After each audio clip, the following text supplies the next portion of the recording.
하위권 학생들 얘네들은 사실상 컨설팅 필요 없습니다. 이 학생들은 더 정확한 방식이 있어요. 아, 뭐예요?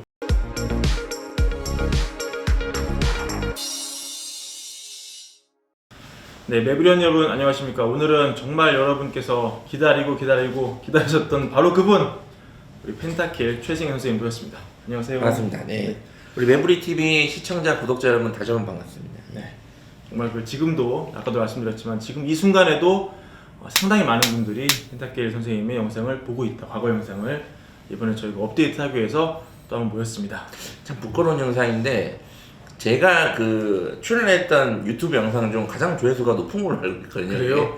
그래가지고 자랑스럽습니다. 네, 감사드립니다. 뭐 악플까지도 일단 겸허하게 다 받아들이고 있습니다. 네. 아니, 악플이 거의 없더라고요. 다 막 울긋빛깔 펜타킬 쌤 뭐 이런 것만 있지. 자, 이제 입시 얘기 시작을 할 텐데요. 예. 올해 이제 문이과 통합 수능 첫 해 이 결과를 까보고 나니까 이과생이 문과로 대거 갈 것이다. 그래서 막 억측이 막 많아요. 유튜브 보면은 뭐 건대, 공대 갈 성적이면 고대 인문대 가고 중앙대, 자유민, 연대, 뭐 경영대도 가고 뭐 이런 얘기만 엄청 많은데 도대체 이제 어디까지 좀 믿어야 되는지 문과생들 부분이 엄청 불안해하고 계시거든요. 근데 이게 이제 이 매브리 TV가 이제 학부모님들도 계시겠지만 그냥 일단 기본적으로 부동산, 경제에 관심 있는 분들이 보면서 이렇게 그냥 보시는 분들도 많으시잖아요. 네. 그래서 지금 이제 요 맥락을 약간 좀 이해를 해야 돼요, 사실상. 그래서 네. 지금 당연히 고3 부모님들은 당연히 딱 바로 대답을 하면 알 텐데 이제 기량도 그렇고 이제 문이과로 나눠서 지금도 문이과가 어쨌든 존재하긴 하지만 어쨌든 네. 문이과 세대시잖아요. 그래서 예전에는 이제 문과 이과를 그때는 이제 말 그대로 자기 성향에 따라 문이과 진학을 했다면 최근 한 10년에서 5년 요때는 어떻게 문이과 진학을 했냐면 공부 잘하면 이과, 공부를 이과보다 가서 좀 힘들 것 같으면 문과, 이렇게 해서 최소 5년 이상을 계속 학생들이 진학을 해왔어요. 그렇게 됐었어요. 예, 그래서 문과랑 이과의 어떤 이 학력, 실력 차이가 일단은 매우 최근에는 커진 게 벌어진 맞아요. 상황이군요. 예, 평균적으로 치면 이런 상황에서 이제 올해 수능을 통합을 해서 쳤다는 게 어떤 의미냐면 원래는 이제 수학에서 수학 가형, 나형, 인문계 아이들이 나형, 자연계 아이들이 가형 이렇게 줄 세우기를 두 줄로 세웠어요. 야, 나형 인문계 쪽은 여기로 딱 줄 서 너네들끼리 시험 쳐가지고 1등부터 쫙, 그리고 자연계 딱 시험 쳐가지고 1등부터 쫙, 그런 다음에 자연계 아이들은 그 줄 세우기에서 모대 가고 서울대 가고 인문계 아이들도 서울대 가고 고려대 가고 이렇게 했는데 이제는 이걸 한 줄로 세운 거예요, 올해부터. 그러니까 앞줄에 대부분 자연계열 학생들이 줄을 서게 됐습니다, 올해는. 그래서 이제 그렇게 좀 이해하시면 좀 쉬울 것 같고, 그래서 네. 어쨌든 올해는 자연계 학생들이 지금 이제 뭐 수학으로만 치면 인문계 학생들이 치는 수학 과목, 자연계 아이들이 치는 수학 과목이 다른데 그냥 편하게 말씀드리면 이제 인문계 아이들이 1등급 비율이 모 회사의 추정치로는 뭐 10% 얘기를 하시던데 저는 어쨌든 그게 이제 표본이 조금 약간은 좀 한정돼 있어서 그렇고 제 예상은 7에서 7%에서 뭐 이 정도 지금 보고 있거든요. 어쨌든 10%가 안 되는 걸로 지금 저는 예상하고 있습니다. 그러니까 상위권 10명 중에 9명은 현재 자연계예요. 지금. 소위 말해서 확통층 친구들의 그렇죠. 비중 1등급 비중이 7%밖에 안 된다. 그렇죠. 나머지는 다 지금 자연계, 네. 네, 미적기야, 미적분 네. 기야. 그러니까 이 상황에서 방금 이제 말씀하신 게 이제 과연 이 자연계열 아이들이 학교의 어떤 이제 급이라는 표현은 좀 적절하지 않지만 어쨌든 선호도 높은 대학을 지원하고자 이제 인문계열로 교차 지원할 것인가 올해 저는 이슈로 계속 안 만들었는데 많은 분들이 이걸 이슈로 계속 만들으셨거든요. 그러니까요. 예. 지금 현재 정말 많은 대부분의 사교육 전문가들이 뭐 중앙대 성적이면 연고대 간다. 뭐 건대 공대 성적이면 뭐 서성한 인문대 간다. 뭐 아니면 인서울권 성적이면 그 이상의 어디 뭐 인문계 간다. 이렇게 많이 얘기를 하시는데 저는 개인적으로는 그렇게 우려하시는 것만큼 대거 이동은 안 하지 않을까. 저 개인적인 생각입니다. 개인적으로 생각하고 있어요. 솔직히 예측이 힘들어요. 왜냐하면 그냥 줄을 딱 섰잖아요. 그러니까 내가 원래는 인문계 쪽에 줄을 서면 예측이 돼요. 나보다 앞에 애들은 일단 서울대 빠져나가겠죠? 서울대 가고 그 다음엔 연고대 나가고 그럼 이제 순서가 나는 어느 정도 대학 지나간다 이 줄 세우게 됐는데 지금 이걸 합쳐놨어요. 합쳐나니까 자 얘가 인문계로 갈지 아니면 자연계로 그 다음에 줄을 서서 들어갈지는 그 아이의 맘인 거예요. 그렇죠. 근데 이거를 예측하는 건 사실은 너무 힘들죠, 사실상. 근데 이제 펜타킬님이 워낙 네. 상담을 많이 하시니까 막 그런 게 어떤 간접 체험이 좀 될 것 같은데요. 안 됩니까? 그런 이제 상담하는 예. 친구도 없어요? 근데 이제 저는 이제 서울대나 연고대 구간에서는 뭐 일부 그런 현상이 나타날 수는 있다라고 보는데 제 의견을 말씀드리면 반 이상의 대부분의 자연계열 학생들 최소 반 이상 거의 대부분 70, 80% 이상의 자연계열 학생들은 제가 상담이나 이야기를 했을 때 약간 이제 인문계 학생들보다 이 융통성이 약간 좀 부족하거든요. 융통성이. 정해진 길만 가려고 하는 그렇죠. 네. 그러니까 이제 인문계 학생들은 예를 들어서 미디어 학과를 선호했다가도 야 여기 합격이 힘들 것 같아. 철학과 어떠냐 그러면 어느 정도 타협을 하는 그렇죠. 학생들이 많아요. 그렇지. 근데 자연계열 학생들 저 기계공학과인데요. 그럼 기계공학과인데 얘가 다른 공학과를 가라 그러면 되게 싫어합니다. 보통은. 근데 이런 아이들한테 야 기계공학과 안 되고 철학과를 가라? 저는 웬만한 자연계열 학생들은 질색팔색하는 일이라고 저는 개인적으로 생각을 해요. 예, 그래서 뭐 일부 난 자연계열이지만 진로가 애매해서 뭐 철학과도 괜찮겠다 하는 애들은 갈 수 있으나 대부분의 자연계열 학생들은 어차피 가서도 재수할 건데 왜 가냐 이런 선택을 할 것 같고 그리고 상위권 대학들은 어쨌든 대학 간판이란 것 때문에 그런 선택을 좀 할 수는 있어요. 그런데 이제 상위권 대학에서 선호도가 떨어지는 대학으로 갈수록 흔히 말하는 이제 인서울권에 걸쳐 있는 대학들은 여기서부터는 이 자연계열 학생들이 이제 인문계도 그렇지만 학교보다는 학과를 조금 더 중요하게 생각하는 경향성이 내려갈수록 선호도가 떨어질수록 갈수록 커집니다. 그렇다 보니까 저는 어쨌든 개인적으로는 우려하시는 것만큼 그렇게 자연계열 아이들이 대거 인문계를 이렇게 테트리스 하듯이 접수하는 일은 일어나지 않을 것 같아요. 또 오늘은 이제 이과에 약대가 또 중요한 거 있잖아요. 예.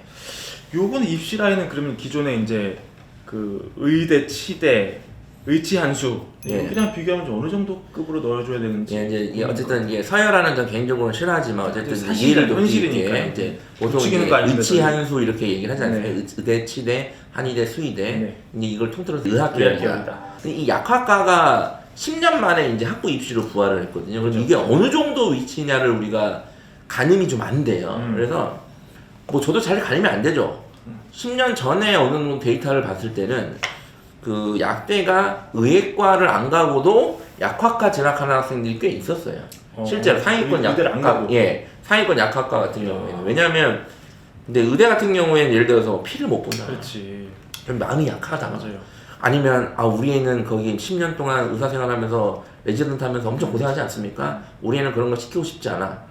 근데 약대는 그냥 짧고 굵게 딱 공부하면 그죠? 괜찮잖아요. 출퇴근도 어느 정도 보장돼 있고 그러니까 이제 의대보다는 약대를 선택하는 경우도 꽤 많았어요. 생각보다. 그래서 뭐 단순히 야 약대가 그래도 뭐 치대 한의대보다도 낮은 거 아니야? 라고 생각하실 수 있으나 약대 같은 경우에는 일단은 이제 약대가 설치된 과가 좀 많고 학교가 뭐 서울 상위권 대학부터 지방에 있는 대학까지 넓게 설치되어 있기 때문에 뭐 굳이 평균으로 치면 의대 한 하위권 부감부터 한의대까지 이렇게 좀 넓게 걸쳐 있지 않을까. 예, 그러니까 이게 순서대로 의대 치대가 아니라 그냥 걸쳐 있을 것 같아요. 그냥 일부 약학과 같은 경우에는 의대 갈 성적의 학생들도 분명히 갈 거고요. 네, 당연히 치대나 한의대, 심지어 한의대 갈 수 있는 충분한 성적인데도 불구하고 약학과 가는 학생들도 꽤 많을 거로 저는 보고는 있습니다. 자, 올해 그럼 약대 정원 1,600명에 달하는 최상위권의 어떤 포지션이 생긴 건데요. 여기서 최상위권이 이제 약대를 이제 가게 되면은 그만큼 뭐 다른 공대 가기는 쉬워지는 이런 연쇄 효과가 발생할 거라는 게 많거든요. 당연히 이제 그거는 저도 그렇게 생각을 하고 있고 이게 이제 누적으로 봤을 때는 의대 인원이 한 3,000명 정도 되고 근데 그 3,000명 인원이 뭐 누구에게는 많고 누구에게는 적은 인원이거든요. 그러니까 이제 수험생들한테 적은 인원이고 지금 의대 다니는 학생들은 많은 인원일 수 있는데 근데 어쨌든 거기서 이제 약대 인원이 약 한 1,600명 정도인 거를 고려하고 하면 사실상 그 갈 데가 상당히 늘어나는 거예요. 약대 부활로 인해서 저는 의학계열 자체가 가기 쉬워졌다고는 생각하진 않아요. 다만 그걸로 인해서 연고대 성적이 약간 떨어질 수 있고 또 그걸로 인해서 중앙대, 경희대, 공대 성적이 그거보다 더 떨어질 수는 있습니다. 그래서 저는 올해는 중앙대, 경희대 구간부터는 주요 이제 자연계열 학과에서 성적이 좀 확실히 좀 눈에 띄게 떨어질 가능성을 상당히 좀 높게 보고 있습니다. 그래요. 예, 작년에도 정시 작년에도 약대 없었고 정시 선발 인원이 아직 안 늘었는데도 불구하고 정시 컷이 전반적으로 좀 떨어지는 경향을 보였거든요. 그러니까 뭐 정시 선발 인원도 늘고 약대 이슈도 있으니까 중앙대 공무부터는 확실히 좀 눈에 띄게 떨어진다고 보는 게 맞는 것 같아요. 그러면 과거 급간에서 하나 정도 더 올려서 지원하는 것도 좀 추천하시나요? 이게 어렵죠. 여기 어려운 거죠. 그죠. 이게 어려워요. 수능 이제 올해 수능 치신 부모님들은 이제 머리가 엄청 아프실 겁니다. 그죠.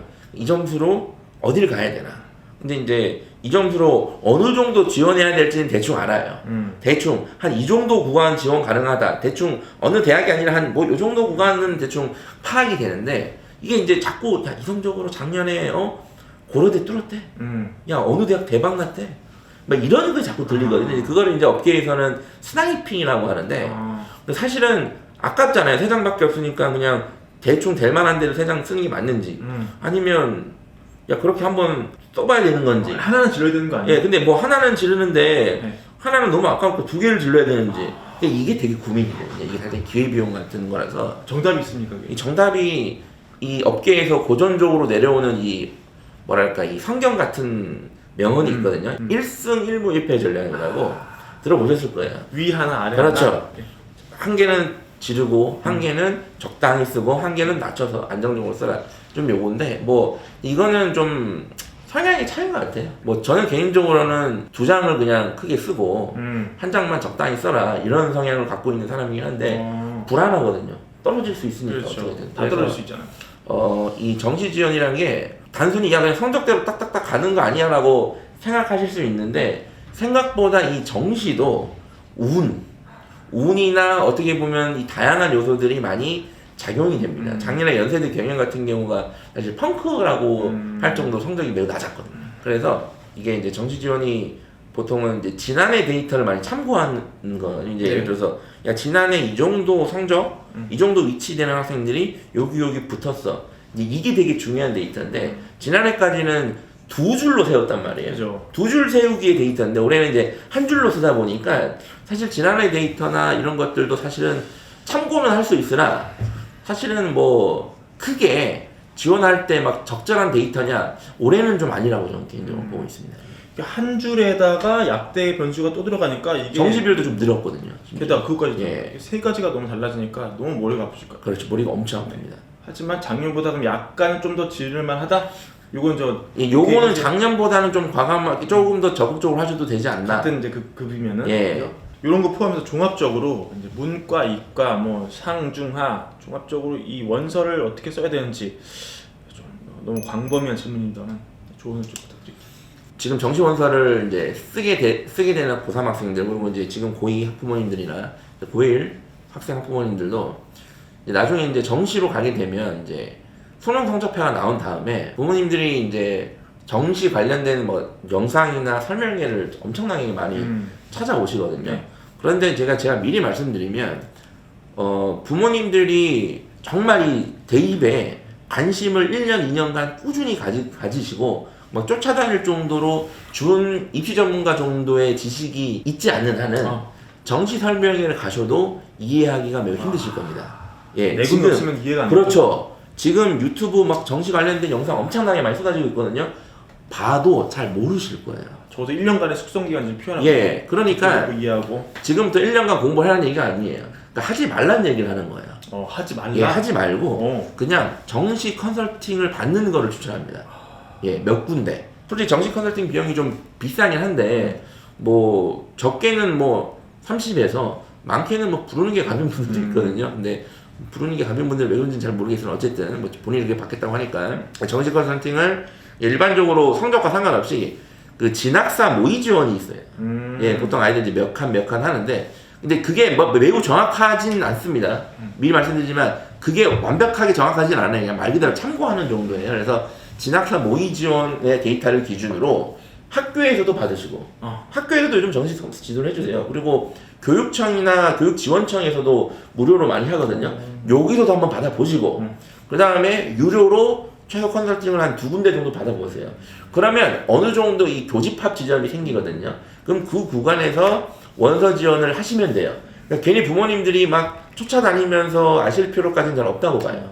예, 괜히 그 부모님들이 이렇게 조사하시다가 잘못 정보를 이해하시거나 네. 아니면 낚시성 정보에 딱 꽂혀가지고 이 잘못하는 경우도 꽤 있거든요. 그러니까 이제 그래서 전문가들이 필요한 거니까 돈을 주고서라도 좀 컨설팅을 이렇게 좀 유료 이렇게 받으시는 걸 추천하고 네.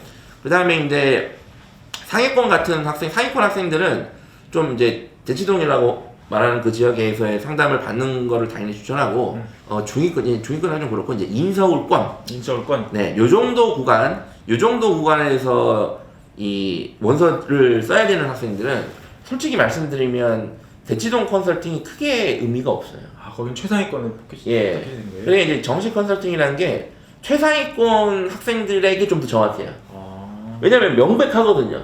줄 세우기가 눈에 보이잖아요. 그죠?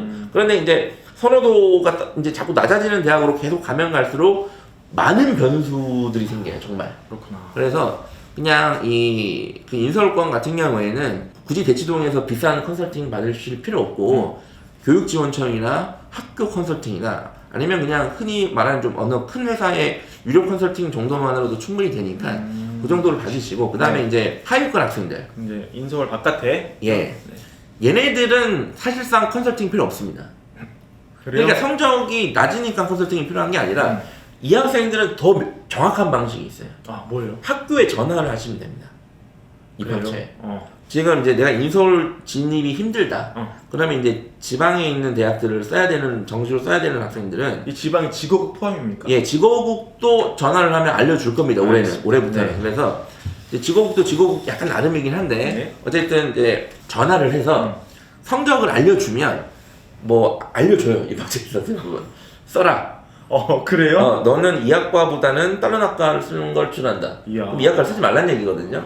심지어 세상에. 지방 사립대 같은 경우에는 이제 정시 지원이 대부분 미달을 걱정을 해야 되는 상황이에요. 네. 그래서 대학 입장에서는 적극적으로 이제 유치를 해야 되거든요, 학생들을. 그러니까 다 알려줍니다. 그래서 그냥 전화기 잡고 그냥 전화하세요. 네, 근처에 있는 지방 사립대, 좀 괜찮은 학과가 설치된 지방 사립대를 한 10군데 정도를 찾으셔서 입학처에 문의하시면 대부분 알려주세요. 아니, 부산대, 경북대 여기도 전화해야 됩니까? 거기는 전화를 해도 안 알려줄 겁니다. 안 알려주죠. 네. 아, 거기다 조금 더 밑에. 네. 네. 근데 이제 참고로 부산대, 경북대나 지방 거점공립대의 특징을 좀 말씀드리면 선발 인원이 많고 과가 엄청나게 많거든요. 그래서 주요 학과랑 비인기 학과의 성적 차이가 어마어마하게 납니다. 아, 그래요? 예. 어마어마하게 그런데 나요. 비선호학과를 가서 약간 전과를 노리는 것도 방법이네요. 그렇죠. 예. 근데 이게 재밌는 거는 연세대 고려대 같은 경우에는 비인기 학과라고 해서 정시 성적이 매우 낮은 건 아니거든요. 오히려 주요 학과에서 펑크가 나는 경우가 조금 더 많아요. 그래요? 사례로 보면. 이제 비인기 학과 학생들은 성적 맞춰서 대부분 지원하니까 네. 그런 건데 지방국정공립대 같은 경우는 보통 그 지방 학생들이 좀 주로 쓰잖아요. 네. 주로 물론 이제 수도권 학생들도 많이 쓰긴 하지만 이제 우선적으로는 그 지방 학생들이 우선적으로 고려를 하는데 지방 학생들 부모님들 같은 경우에는 비인기 학과를 쓰는 거에 대해서 되게 좀 싫어하세요. 싫어하세요. 이제 취업이 되냐? 이 학과 나서 뭐 하냐? 예를 들어서 뭐 경북대 나 부산대 같은 게 뭐 기계공학이나 이런 주요 공학과 같은 경우에는 뭐 취업도 잘 되고 잘 네. 되거든요. 근데 뭐 철학과 이런 데나 아니면 뭐 무슨 이제 뭐 식품여행 이런 데는 약간 질색팔색하세요. 그래서 좀 성적을 좀 학과 간의 차이가 많으니까 무조건 안 된다 생각하시는 것보다는 이제 융통성을 가지고 융통성을 좀 가지고 거점공립대도 한번 찾아보시면 다 대입결과가 있거든요, 홈페이지에. 예. 좀 참고로 말씀드리는데 이 인서울이 등급으로 치면 어느 정도 등급이죠? 그러니까 인서울을 하려면 네. 그냥 이해를 돕기 위해서 제가 이렇게 그냥 등급으로 표현해 드린 겁니다. 원래는 이제 표준 점수나 100분의 1을 활용을 해야 되는데 그냥 이제 9등급이지 않습니까? 예. 지금 그냥 한 3등급 정도를 다 맞아주면 3등급의 중간 정도면 지금 요즘 분위기로는 다 인서울은 가능할 것으로 보고 있습니다. 4 넘어가는 게 명백할 경우에는 이제 지방에 전화 좀 돌리시면 좋겠네요. 근데 만약에 5를 사면 네. 이제는 이제 인서울은 이제 말 그대로 질러야 되는 상황. 질러야 되는 상황. 5를 사면 질러야 되는 상황. 네. 알겠습니다. 주택 마련 주식 대박 매불이 하나면 오케이입니다. 매불이 구독 누르시면 부자 됩니다. 좋아요 누르시면 더 부자 됩니다.